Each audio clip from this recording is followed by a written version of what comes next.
qui essayent de nous enfermer sous-estiment la colère du dollar. Pour les grosses peines, les potes libérés, ceux qui portent le bracelet. Pour les Elvira qui passent le portique et ceux qui font tout rentrer. Parce qu'on a tous des proches qui sont ou qui ont été emprisonnés. Un frère, une voisine, une camarade de lutte ou un cousin. Parce que quand on se tape une embrouille avec l'administration pénitentiaire, on peut avoir envie d'en parler. Parce que ça nous renforce d'écouter les témoignages des autres.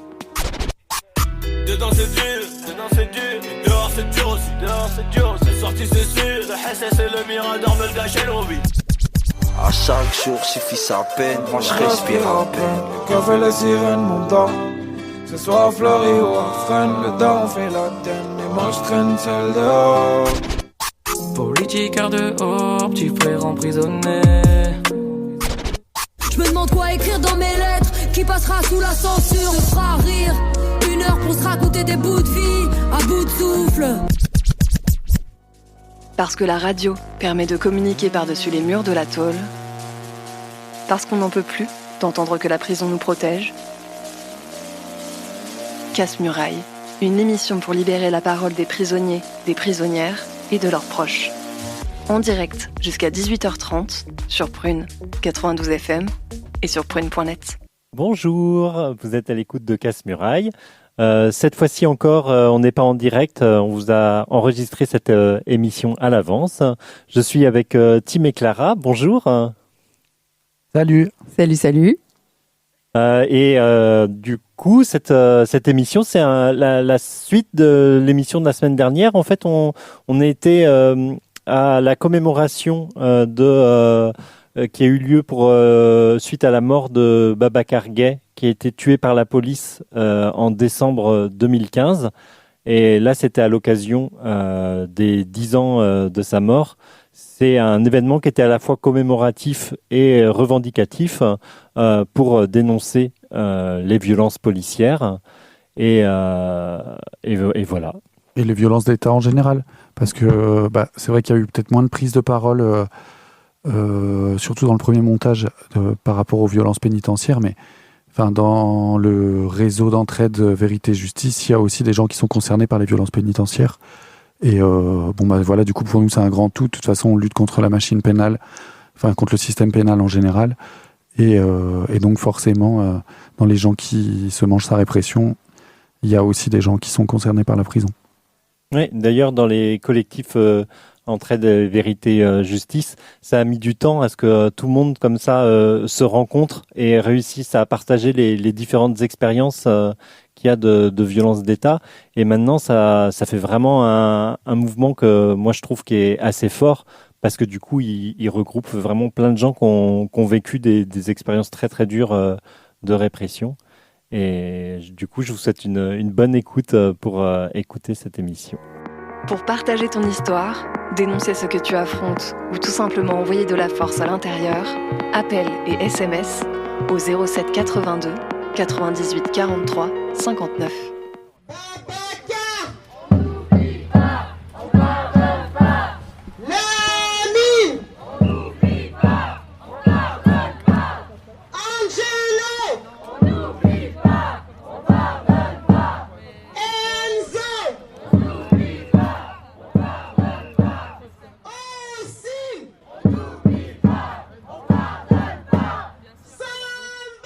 La police, la gendarmerie, la prison continuent à tuer, mutiler, blesser, violer, criminaliser dans les quartiers, les prisons, les CRA, en manifestation, aux frontières, en toute impunité. Et cela orchestré par un État autoritaire avec une politique néocoloniale totalement décomplexée et officialisée par des lois de plus en plus meurtrières et xénophobes.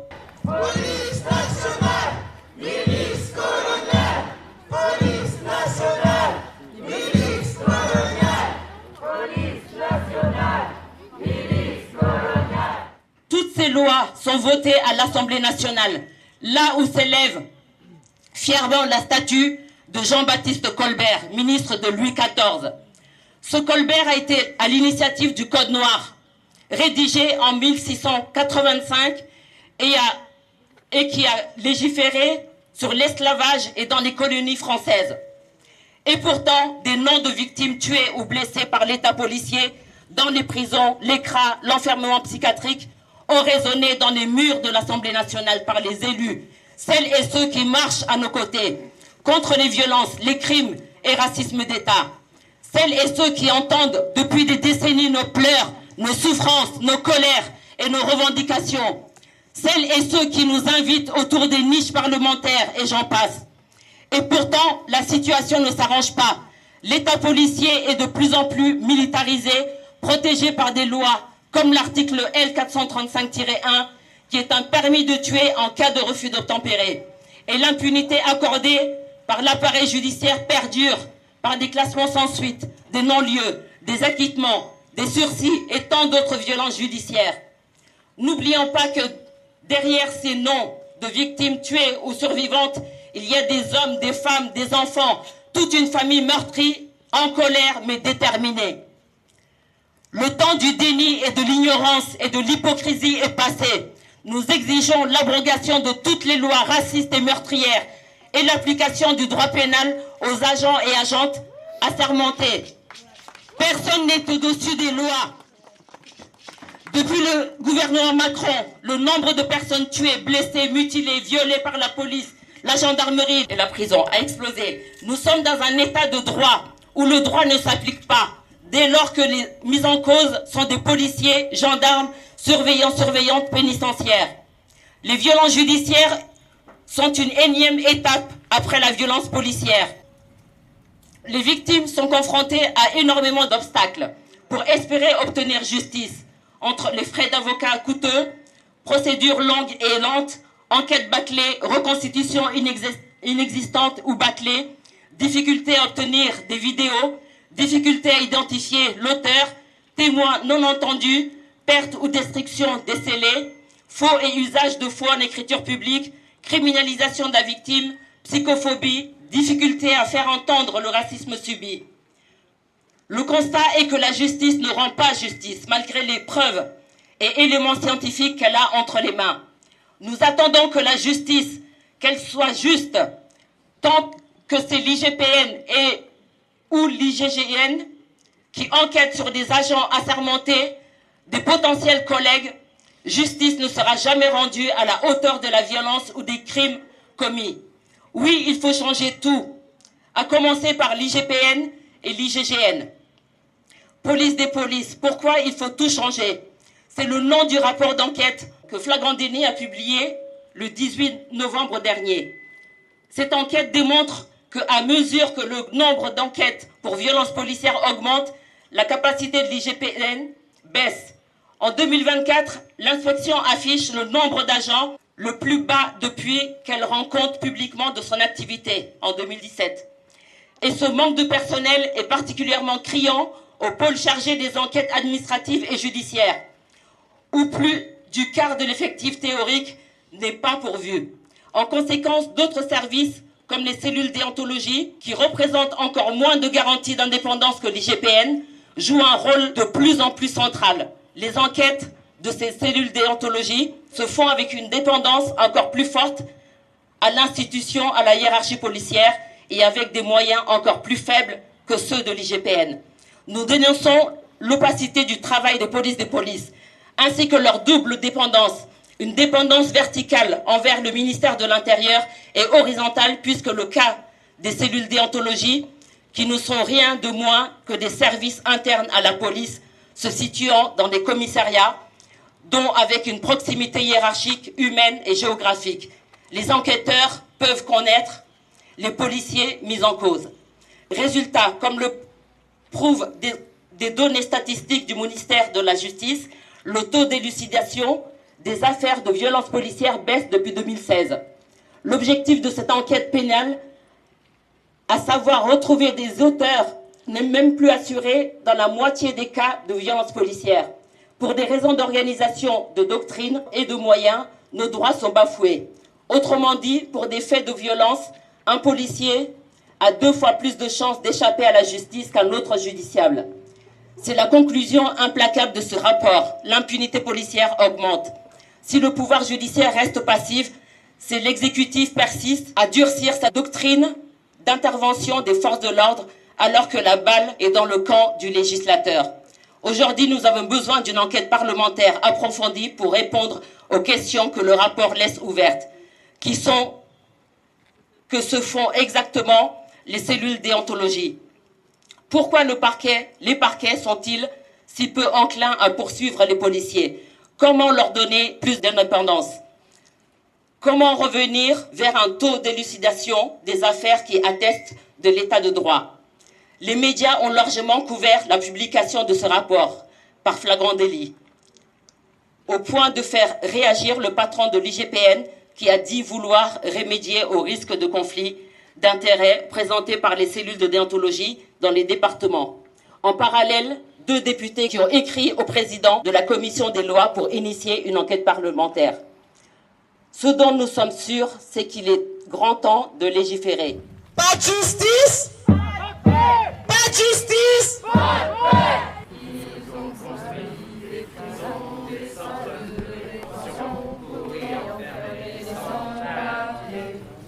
Les lois contre l'immigration, ils en votent à foison, ils en sortent une par saison. J'ai vu des contrôles abusifs, des reconduites à la frontière, un étau administratif aux ordres de leur ministère. Non, ne me demandez pas de cautionner ces lois de l'État. Non, ne me demandez pas de cautionner cette politique-là. Tout près de nous, juste à côté, la force est déployée pour empêcher les violences passées. Des dissidents politiques, des minorités ethniques, réfugiés économiques, ceux qui n'ont commis d'autres crimes que de fuir l'enfer qu'ils vivaient, risquant déjà d'être victimes à chaque étape de leur trajet. Non, ne me demandez pas de cautionner ces lois de l'État.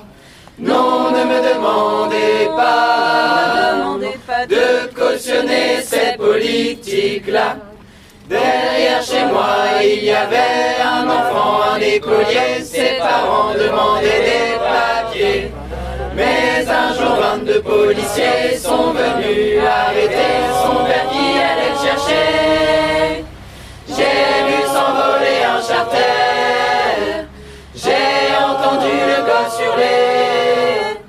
Ils doivent être faits au ministère, c'est une affaire rondement menée. Non, ne me demandez pas de cautionner ces lois de l'État. Non, ne me demandez pas de cautionner cette politique-là. De Vintimille à Calais, la force est déployée pour empêcher les migrants de passer. Quand sur nos écrans de télé, ils jouent à s'effaroucher dans l'eau d'un enfant noyé. Ils ont beau jeu de s'indigner à chaque nouveau naufrage en mer. La solution, vous la connaissez, il faut ouvrir les frontières. Non, ne me demandez pas de m'émouvoir puis de rentrer chez moi. Non, ne me demandez pas de ne pas me battre pour changer tout ça. De ne pas me battre pour changer tout ça.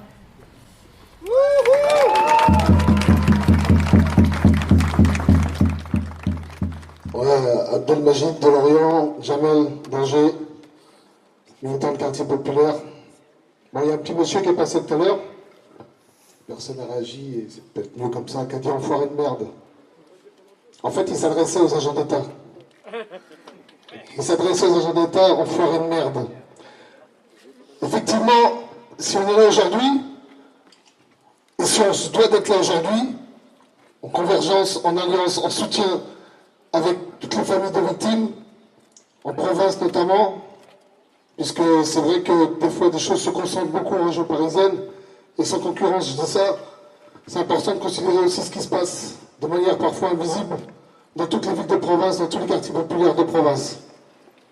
D'ailleurs, sur nos villes, on a malheureusement trop d'histoires de personnes qui ont été tuées par la police, parfois noyées, parfois dans les rues, et parfois aussi en prison.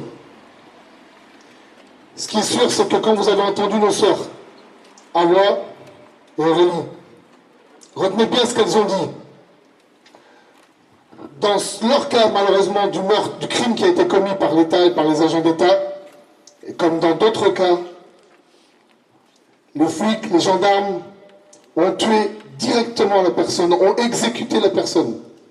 Retenez bien ça, parce que c'est un continuum depuis 50, 60, 100 ans, 200, 300, 400 ans. Et on a un groupe actuellement qui fait tout pour retrouver non seulement leurs privilèges, mais en plus leur droit de jouissance sadique et morbide à essayer de s'approprier des corps en les mutilant ou en les tuant directement. Et le temps qui s'annonce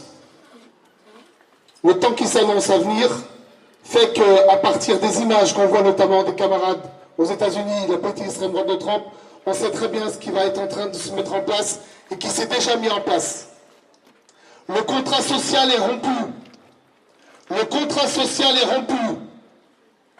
Il n'y a plus aucune légitimité de quelque institution que ce soit, ni société que ce soit, qui, en contradiction totale de ses valeurs, puisse permettre de tuer directement des individus pour ce qu'ils sont. Le contrat social est rompu. Ils ne sont ni légitimes ni crédibles.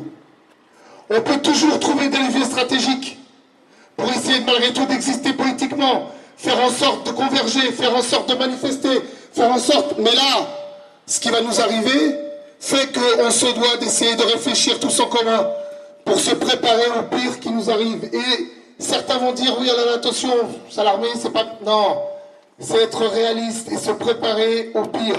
Ce qui est déjà arrivé pour certaines familles, c'était déjà le pire.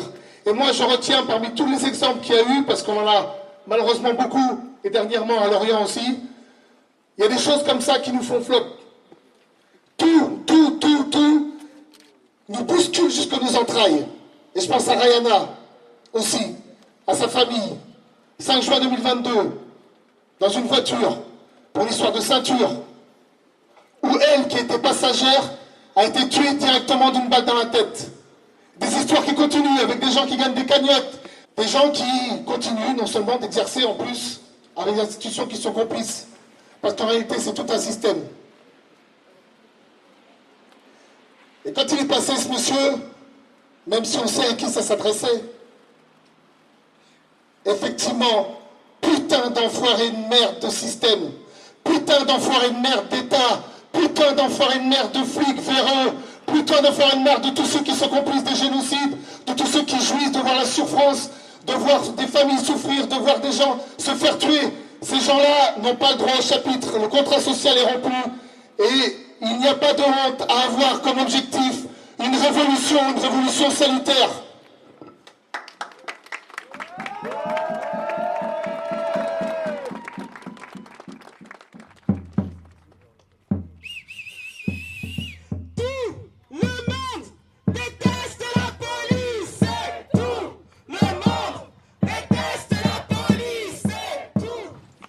Bonjour à tous. Donc, comme il a dit Jamel, que ça soit Angers 49 ou Lorient Trade à Lorient, on se mobilise auprès des quartiers populaires, auprès des habitants, parmi les nôtres, pour essayer de mobiliser le plus d'habitants possible sur beaucoup de faits d'actualité. On va pas se mentir, il y a la montée du Front National, la montée du RN et des fachos qui montent de plus en plus dans nos villes de province. C'est le cas à Lorient avec des milices. Je dis petites parce qu'il faut les minimiser, mais elles sont là et il va falloir qu'on se mobilise tous ensemble par rapport à ces milices et faire en sorte qu'elles disparaissent du champ de vision de toutes nos villes de province. Aussi, je suis obligé de parler. On parle de Babacar, on est là pour rendre hommage à Babacar. rendre hommage à Awa qui depuis 10 ans avec le collectif se bat pour que justice soit faite, pour que justice vienne enfin ici à Rennes.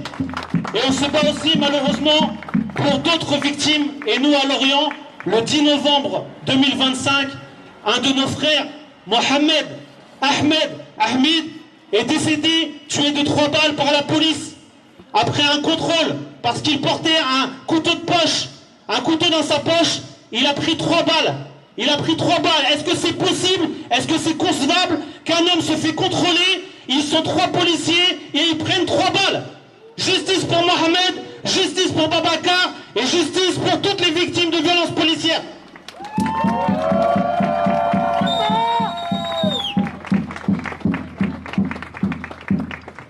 Ni oubli, ni pardon, ni oubli, ni pardon, ni oubli, ni pardon. On n'oublie pas, on pardonne pas. Charlotte, on n'oublie pas, on pardonne pas. Claude Jean-Pierre, on n'oublie pas, on pardonne pas. On n'oublie pas, on pardonne pas. Hey! Ibrahima, on n'oublie pas, on pardonne pas. Idir, on n'oublie pas, on pardonne pas.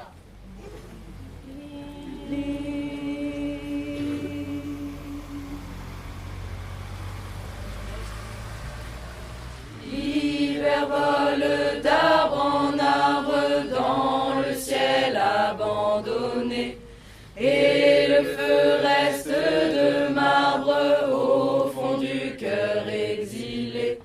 J'aimais tant les hirondelles, quand les reverrai-je enfin? La mer et les mirabelles, le vent chaud et le jasmin, les baisers dans le cou, les levées de soleil, les petits rendez-vous et les nuits sans sommeil. Je mourrais près d'une source que je n'aurais pas aimée. Je mourrais dans une course où je n'aurais pas bougé. C'est la chanson que l'on chante quand l'espérance est couchée. C'est la chanson très méchante que le diable m'a donnée pour bien faire danser tous les desperados qui se sont suicidés de 3 coups dans le dos. J'aimais tant les hirondelles, quand les reverrai-je enfin? La mer et les mirabelles, le vent chaud et le jasmin, les baisers dans le cou, les levées de soleil, les petits rendez-vous et les nuits sans sommeil. Je mourrais près d'une source que je n'aurais pas aimée.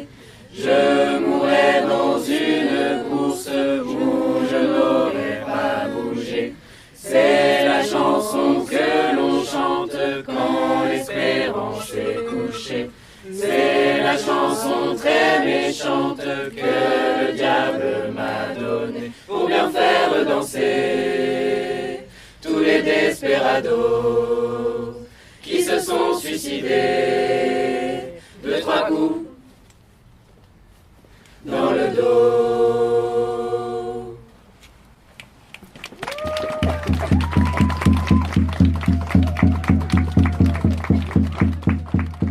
Là, je vais finir par les revendications du réseau d'entraide Vérité et Justice. Contre le déni des droits humains, donc mettre fin au contrôle d'identité permanente et mettre en place le récépissé qui oblige les agents à justifier ces contrôles. Supprimer le délit d'outrage et rébellion pour en finir avec les procédures abusives, le harcèlement quotidien et le business des outrages. Interdire le harcèlement répressif et judiciaire contre les manifestants et les populations issues des quartiers populaires. Abroger l'article permis de tuer, L435-1 de la loi sécurité publique du 28 février 2017, qui assouplit le cadre de la légitime défense. Interdire les techniques d'étouffement, clés d'étranglement, plaquage ventral et pliage. Interdire les armes classées armes de guerre, LBD et grenades, et les pistolets électriques pour la police du quotidien, comme lors des manifestations et dans les établissements pénitentiaires. Interdire les pare-chocages et les prises en chasse pour de simples infractions routières. Supprimer l'usage systématique des gaz et des NAS en maintien de l'ordre. Fermer les quartiers d'isolement et disciplinaire, donc les QI et QD, et développer les unités de vie familiales. Dissoudre les équipes de matons cagoulés, donc les LSP et ERIS, responsables des tabassages et impliqués dans les morts suspectes. Systématiser l'usage des caméras dans les véhicules de patrouille et contre l'impunité et le déni de justice, créer un organe indépendant pour enquêter sur les plaintes contre les forces de l'ordre, les surveillants pénitentiaires et les institutions psychiatriques, et pour garantir l'indépendance des expertises scientifiques nécessaires. Dépayser systématiquement l'instruction des plaintes contre les forces de l'ordre, les surveillants pénitentiaires et les institutions psychiatriques. Garantir l'accès à tous les enregistrements audio et vidéo existants. Garantir l'audition par le magistrat instructeur de tous les témoins identifiés, leur remettre une copie de leur audition et leur mise en sous protection. Systématiser la reconstitution des faits réels sur les lieux de la scène de crime ou des violences. Mettre en place une assistance psychologique systématique pour les victimes et leurs proches et la gratuité des soins nécessaires. Garantir la prise en charge complète par la sécurité sociale et les mutuelles des soins et traitements médicaux nécessaires consécutifs à des violences d'État. Encadrer et engager la responsabilité des médecins intervenant dans les procédures judiciaires. Contre le dénigrement et les violences faites aux personnes sans papier, la liberté de circulation et d'installation, la régularisation sans condition de tous les sans-papiers, la protection automatique dès leur arrivée des jeunes étrangères isolés, la fermeture des centres de rétention, l'abolition des mesures administratives d'enfermement et d'expulsion, notamment au travers des UQTF et des IRTF, l'égalité des droits pour toutes et tous dans tous les domaines, le droit de vote des étrangers et étrangères, et enfin nous exigeons la suspension immédiate des agents mis en cause pour violence ou homicide et leur radiation définitive. La suspension immédiate des agents ayant tenu des propos racistes ou commis des actes racistes et leur radiation définitive. La suspension immédiate de salaire des agents mis en cause pour violence, homicide, propos racistes ou actes racistes. L'abrogation de l'article L435-1, loi 15-9, permis de tuer, et de toutes les lois liberticides, sécuritaires, racistes, xénophobes, négrophobes, romophobes, islamophobes, psychophobes, homophobes, transphobes, validistes et sexistes, qui ont justifié et justifient encore l'augmentation des moyens des forces de l'ordre, des surveillants pénitentiaires, en les armant davantage, en les privilégiant davantage face à une population de plus en plus criminalisée, contrôlée, fichée, opprimés, blessés, mutilés et tués. Une grande pensée aux familles de victimes tuées et survivantes. Aux familles survivantes, aux victimes survivantes, pardon, aux familles migrantes, aux personnes migrantes, exilées, sans papier, mineurs non accompagnés. Hommage à Bouna Traoré et Ziad Benna, à Zineb Redouane, à Abdel Ben Yahya, à Malik Oussekine, à Selom Ematis, Alan Lambin, Maeva, Sacha, Steve.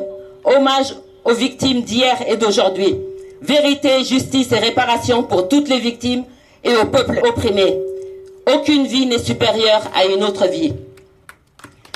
Pas de justice, pas de paix, pas de justice, pas de justice, pas de justice. Inès, on n'oublie pas, on pardonne pas. Jared, on n'oublie pas, on pardonne pas. Jérôme, on n'oublie pas, on pardonne pas. Jimani, on n'oublie pas, on pardonne pas. Bonjour, on est du collectif Casse-Muraille à Nantes. On fait une émission de radio sur Prune à Nantes. Et du coup, on voulait parler de la prison. En fait, il y a 82 000 personnes, plus de 82 000 personnes qui sont enfermées là en ce moment. Et du coup, on trouve que c'est important d'en parler là dans le cadre des violences d'État parce que c'est une grosse violence, c'est une grosse violence au quotidien. Le simple fait d'être enfermé, à ces violences-là, ça se rajoute des violences supplémentaires à chaque fois qui sont perpétrées par l'administration pénitentiaire, par les matons. Et voilà, on voulait juste dire quelques mots par rapport à ça. On voulait aussi profiter que vous soyez là nombreuses pour rendre hommage à Babacar et à toutes les victimes de violences d'État, pour vous parler d'une personne qui se bat contre les violences d'État qu'il subit en prison.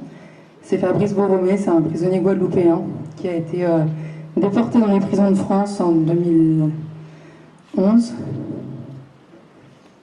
et qui depuis se bat contre le sort qui lui est fait, donc de prisonnier déporté, pour pouvoir retourner dans son pays et faire sa peine et sa vie surtout en Guadeloupe. Et donc l'administration pénitentiaire lui fait payer.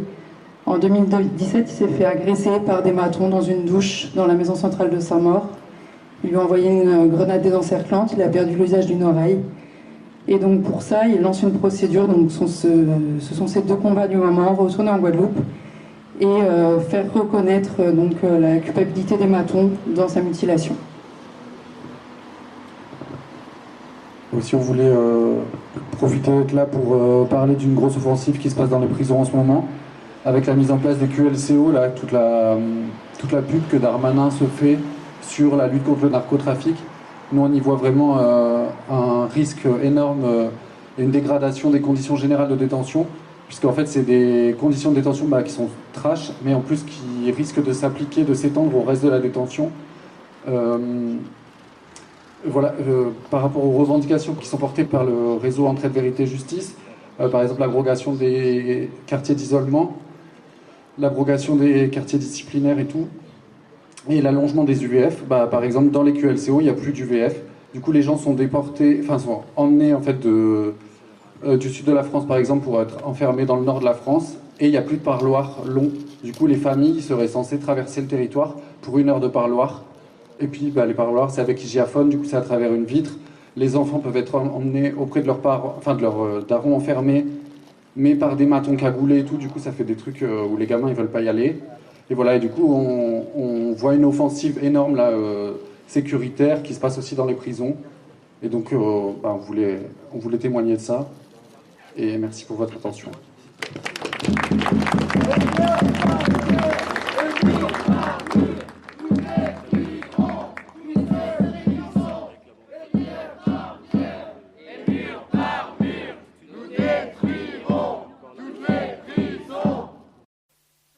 Bon voilà, c'était donc le deuxième épisode de notre prise de son lors de la manif en mémoire de Babacar Gaye à Rennes.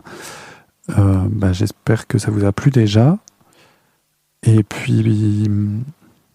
On voulait en profiter, profiter de cette diffusion aussi pour adresser des remerciements aux personnes qui ont organisé cette journée. Donc en particulier à Awa Gaye et tout son comité de soutien. Et puis aux personnes qui nous font confiance en nous laissant enregistrer toutes leurs prises de parole et les slogans et tout le déroulement de cette journée. Carrément, merci beaucoup. Et ça va être le moment de se quitter pour se retrouver la semaine prochaine en direct. Avant de se dire au revoir, on vous rappelle qu'on est joignable par téléphone au 07 82 98 43 59 et par courrier à Casse-Muraille chez B17, 17 rue Paul Bérel-Lamy, 44 000 Nantes. Oui, merci. À la semaine prochaine. Au revoir. Salut. Casse-Muraille, une émission pour libérer la parole des prisonniers, des prisonnières et de leurs proches.